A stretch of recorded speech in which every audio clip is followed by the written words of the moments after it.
Olá! O Conselho Federal de Medicina publicou há poucos dias novas regras para publicidade médica, após 3 anos de intensos trabalhos. Essas modificações eram muito aguardadas e foram amplamente debatidas no plenário do CFM. Só para se ter uma ideia, a consulta pública sobre o tema recebeu mais de 2.600 sugestões. Várias sociedades médicas puderam também participar.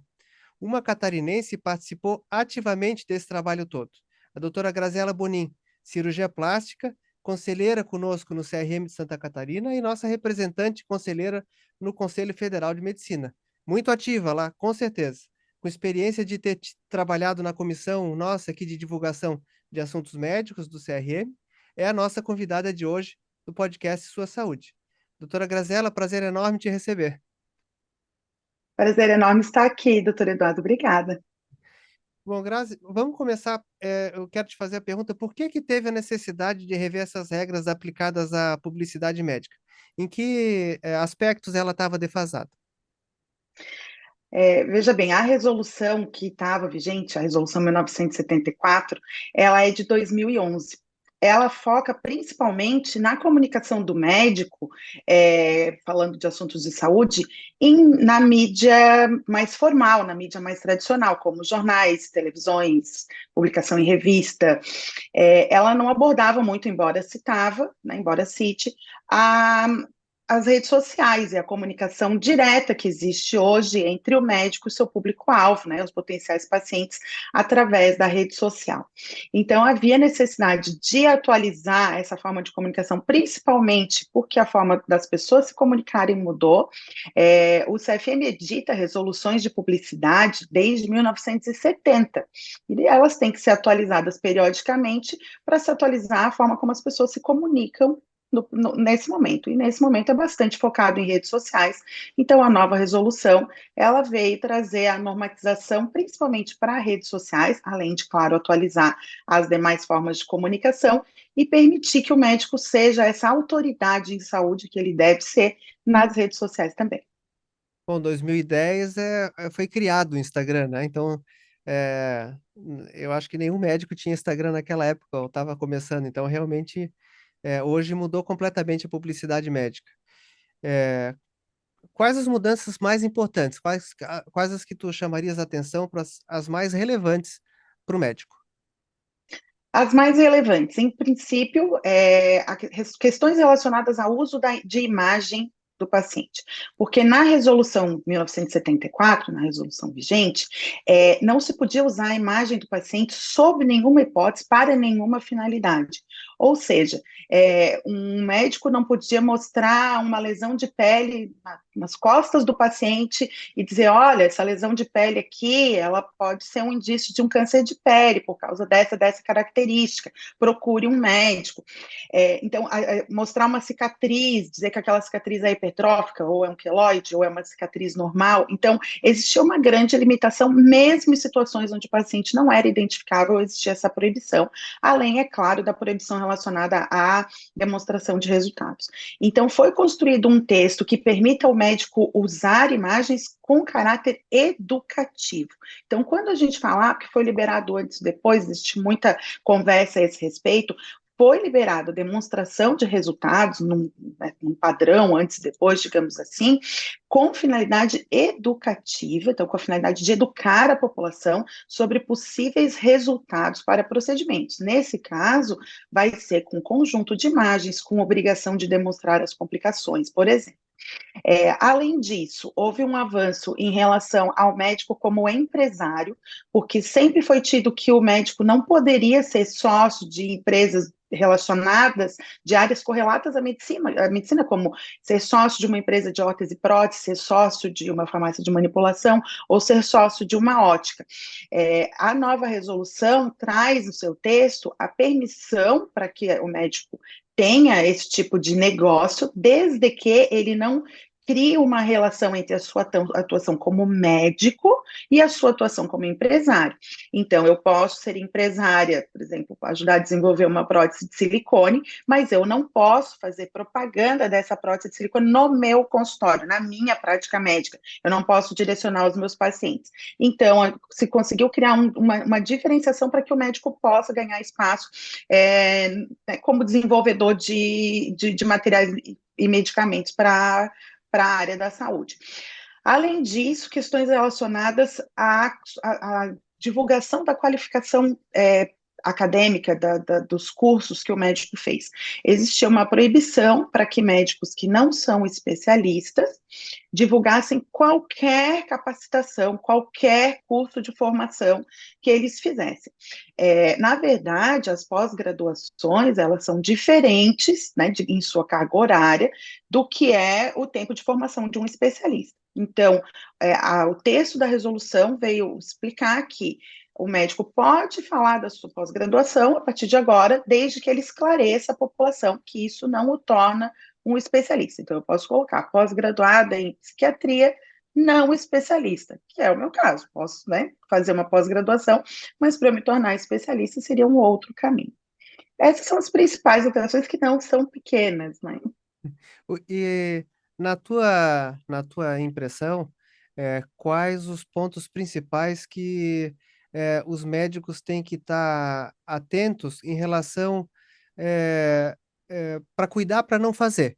Porque eu vejo assim, agora que houve essa atenuação das proibições, né, que antes era praticamente não podia nada, eh, as infrações me parecem mais sérias, na verdade, né? Porque ficou mais claro o que não pode e o que não pode, pô, realmente não pode mesmo.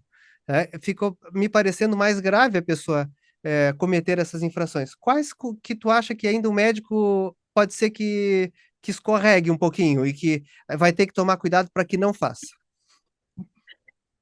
Veja bem, de fato, assim, a sua leitura é perfeita. A ideia, né, assim, o que se chama o espírito da norma, de todas as pessoas que estavam envolvidas na redação desse texto ao longo foram 3 anos e meio, era, vamos flexibilizar tudo que for possível dentro da ética e da legalidade. Então, as proibições que permanecem, elas têm repercussões não somente éticas, mas legais, do ponto de vista do médico, vai se complicar lá no Poder Judiciário se ele, por exemplo, mostrar antes e depois num formato que não seja o formato que foi desenhado, porque aquele formato que foi desenhado é o entendimento do Conselho Federal de Medicina do que é educativo. Qualquer coisa fora daquilo ali vai provavelmente incorrer em promessa de resultado, e promessa de resultado a gente sabe que em medicina muda a nossa responsabilidade no Poder Judiciário, com o risco de nós sermos obrigados a entregar o produto que nós estamos, entre aspas, oferecendo na internet. Então, as questões relacionadas a dizer que trata de órgãos e sistemas de forma reiterada sem ser especialista, isso induz a propaganda enganosa, isso pode colocar o médico em maus lençóis relacionado, inclusive, à aplicação do Código de Defesa do Consumidor. Então, o recomendável para o médico é que ele leia o texto da resolução, quando o manual da CODAME for publicado, veja o manual da CODAME, que vai detalhar um pouco mais o texto. De fato, a resolução, ela assim, teve a intenção de diminuir a subjetividade e melhorar o entendimento das proibições, mas as proibições que ali permanecem, principalmente relacionadas a sensacionalismo, promessa de resultado, propaganda enganosa, elas têm relação com o Código de Defesa do Consumidor, com a interpretação jurídica da responsabilidade do médico, então merecem muita atenção. Fala um pouquinho mais, tu já entrasse nesse ponto, mas fala um pouquinho mais sobre as vedações relacionadas à propaganda de medicamentos e tratamentos, né? E isso depois eu vou puxar de novo, quando a gente falar para a população como se defender de alguns sites, alguns colegas, e às vezes não colegas, sites que fazem propagandas assim escabrosas de medicamentos, né? Mas como que é essa situação em relação à propaganda de medicamentos e tratamentos? Existe uma proibição que o médico exerce sua profissão com interação ou dependência com a farmácia e a indústria farmacêutica. Então, a resolução, ela traz no seu texto a proibição de que o médico faça qualquer propaganda ou divulgação de produtos farmacêuticos e também de que faça, traz a proibição de que o médico confira qualidade, né, ou atribua qualidade a produtos diversos, como produtos alimentícios e outros produtos que têm relação com a saúde, mas não são propriamente medicamentos. Então, essas proibições, elas já existiam na antiga resolução, elas estão um pouco melhor desenhadas na atual resolução, mas, de fato, o médico não pode fazer propaganda de medicamentos, de produtos farmacêuticos, assim como não pode fazer propaganda ou atribuir qualidade a alimentos, suplementos e coisas dessa natureza. E quando aquele médico disse que ele que inventou aquele medicamento, hein? O que que tu tens para me dizer sobre isso? Está escrito no texto da resolução, na verdade, a gente tem alguma coisa, assim, principalmente essa questão do que inventou, né? Nós temos situações onde aquilo carece, inclusive, de evidência científica de funcionamento, né?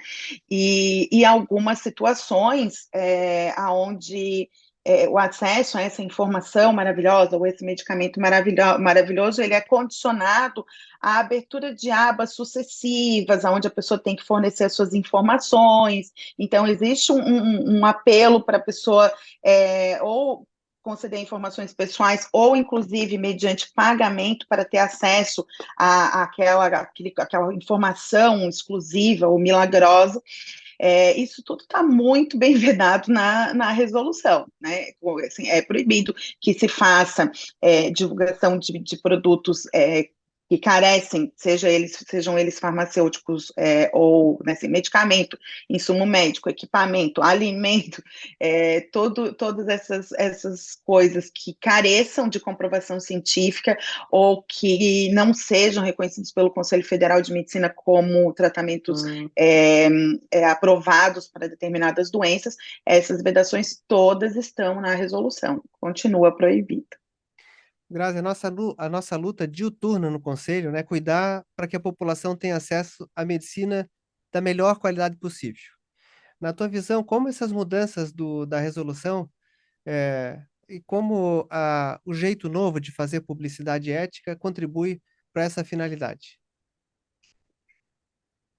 E, digamos assim que eu tenho um sonho de que a nova resolução permita que a internet seja inundada de bons médicos, porque a resolução 1974 ela era assim, tão restritiva e às vezes tão difícil de aplicar que o médico ético tinha medo de desenvolver uma rede profissional, ele tinha receio de fazer qualquer publicação. Então, o que nós esperamos é que os médicos que têm um comportamento ético, que têm informação de qualidade para entregar para a população, façam suas redes sociais profissionais e que cada vez mais a população possa ver no médico essa autoridade em saúde e possa conhecer um pouco mais do seu médico através da rede social antes de procurá-lo em consulta, sempre procurando por médicos que têm um comportamento ético, que não se comportam de forma sensacionalista, mas que a gente espera que agora mais médicos, e principalmente os médicos bem éticos, estejam também nas redes sociais. É, muito boa essa tua, essa tua visão e essa tua, como tu chamasse, teu sonho, né? E eu acho que está acontecendo, né? Eu tenho visto acontecer, Graziela, que médicos éticos têm, é, de forma atrasada, assim, vamos dizer, talvez até por isso mesmo, né? Pela dificuldade, pelo medo, pelo temor por ser tão sutil, né?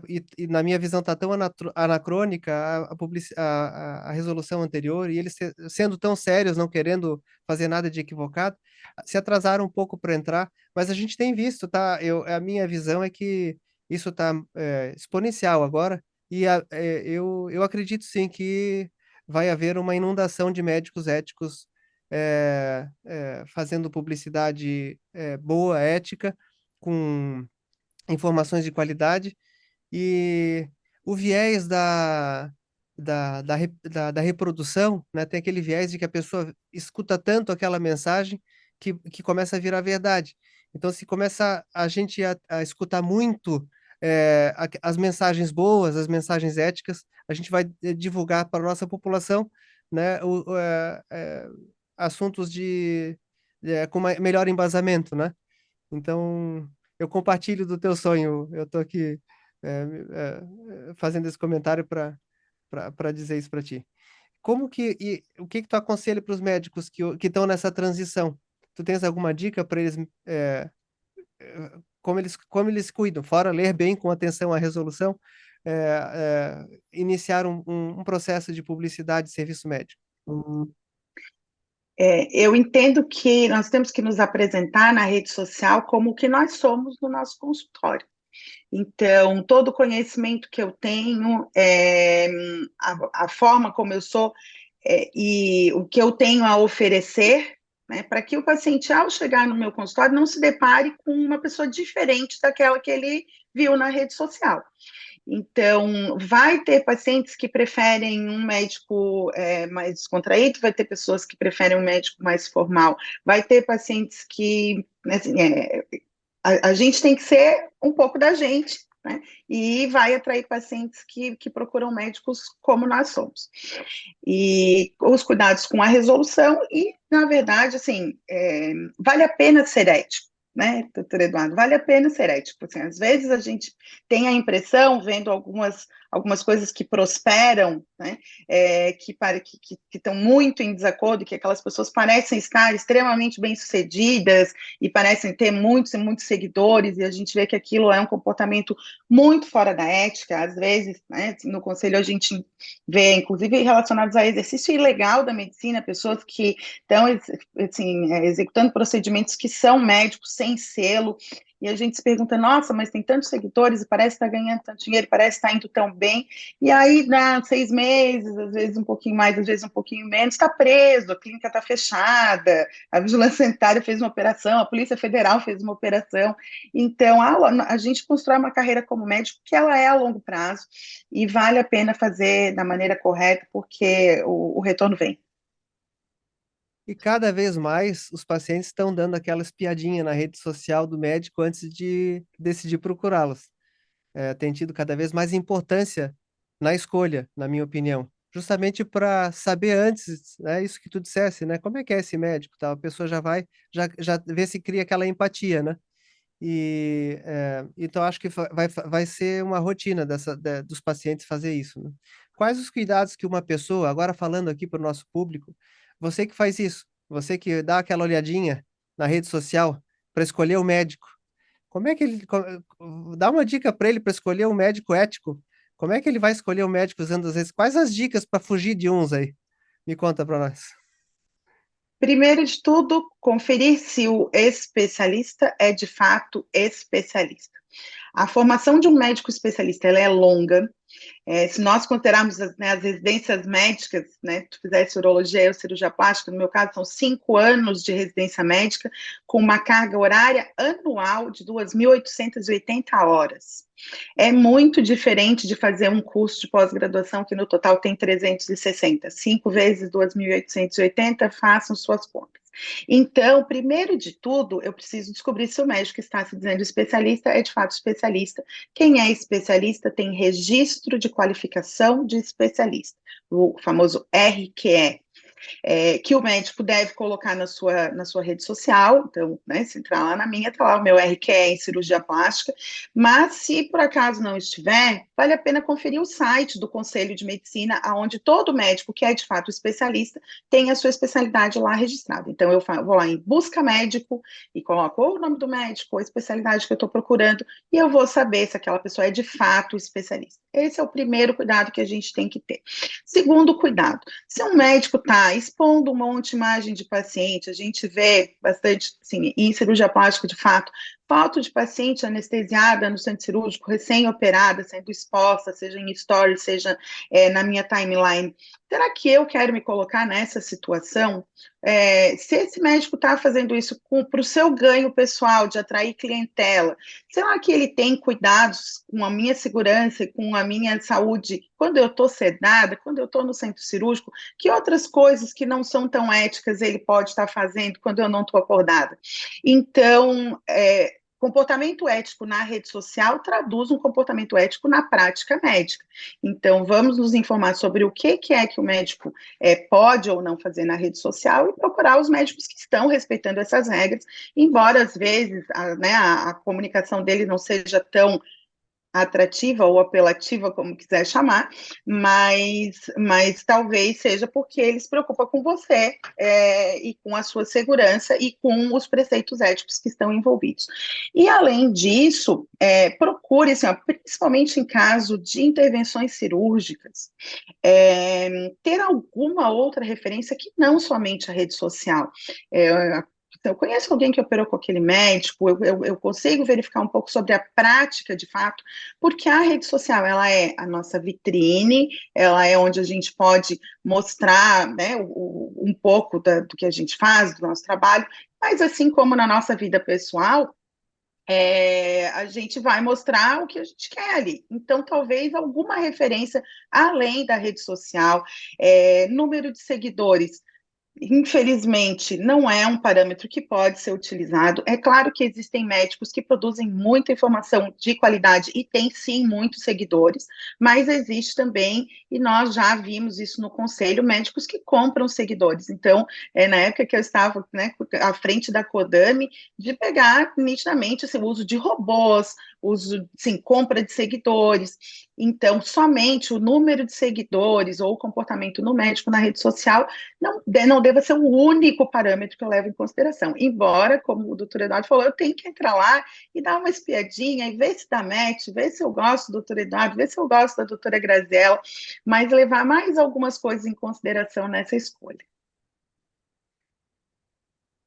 Perfeito, Graziela. É, queria que tu reforçasse a história do se o médico é especialista. Tu já falasse do RQE, né? Eu acho que essa mensagem já ficou bem clara. Mas tem aquele médico cheio de certificados atrás dele, né? Aqueles certificados todos de curso de especialização, é, médico que acha que quanto mais países ele se especializou, melhor, né? A gente já viu de tudo, né, doutora Graziela? Agora, claro que a gente não para de se atualizar, a gente faz 1000 cursos. Vai ter médico que vai achar interessante descrever esses cursos, como que.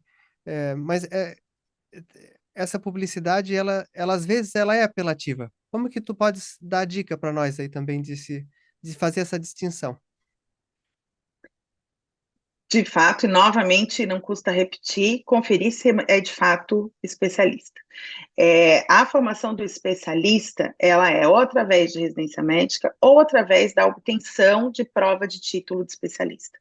Então, às vezes o médico não teve a oportunidade de fazer uma residência médica, mas ele de fato adquiriu muito conhecimento, fez curso no exterior ou aqui e tal. Ele pode se tornar um especialista prestando prova da sociedade de especialidade, e isso vai permitir que ele tenha o registro de qualificação de especialista. Então, nós não podemos nos deixar levar por diplomas e certificados, e às vezes diz, assim, as sociedades de especialidade, então nós precisamos saber que as especialidades que existem em medicina são reconhecidas pelo Conselho Federal de Medicina. Por exemplo, medicina estética não é uma sociedade, não é uma especialidade reconhecida, porque procedimentos estéticos estão, né, divididos em diversas especialidades, como dermatologia, cirurgia plástica, própria cirurgia vascular, até a urologia tem procedimentos que têm alguma finalidade estética. Então, o conselho não reconhece que deva ser criada essa especialidade. Então, alguém que se diz especialista em medicina estética está dentro de uma especialidade que sequer existe. Então, conferir se essa pessoa é especialista de fato. Esses cursos de capacitação, a nova resolução traz, inclusive, é um dos pontos mais digamos, polêmico, se nós podemos dizer assim, porque os médicos, eles podem falar dos cursos que eles fizeram, mas eles têm que falar. Então, então, sou cirurgião plástico. Eu tenho uma pós-graduação em psiquiatria, mas eu tenho que, após essa informação, informar que eu não sou especialista. Então pós-graduado em psiquiatria, não especialista. Especialista é quem tem registro de qualificação de especialista. Essa informação deve estar na página principal do médico, e caso as pessoas não encontrem, elas podem procurar no site do Conselho Regional de Medicina, é bem facinho de achar. Obrigado, Graziela. Eu queria que tu desse agora a tua mensagem final aí. O que tu achas de mais importante para deixar de mensagem final para o público catarinense? Aos médicos catarinenses que, por favor, conheçam a resolução e a apliquem no seu dia a dia. Leiam o texto, né? O texto da resolução está no site do Conselho Federal de Medicina, além de estar disponível em quase todos os grupos de WhatsApp desde a semana passada. E a população catarinense que escolha os seus médicos, tanto uma espiadinha nele nas redes sociais, mas também procurando referência, procurando ver se esse médico é especialista, para não se colocar em situações, assim, principalmente quando envolve procedimentos que às vezes são irreversíveis nas mãos de um médico que não tem o comportamento ético que a gente espera. Graziela, muito obrigado. Prazer enorme falar contigo. E, bom, essa foi mais um episódio, então, do Sua Saúde, podcast criado pelo CRM Catarinense para disseminar informações de qualidade na população. Siga as redes sociais do Conselho, saiba em primeira mão o assunto de cada novo episódio. Todas as semanas, edição completa é publicada no portal SCC 10 e no canal do SCC SBT no YouTube. Até mais!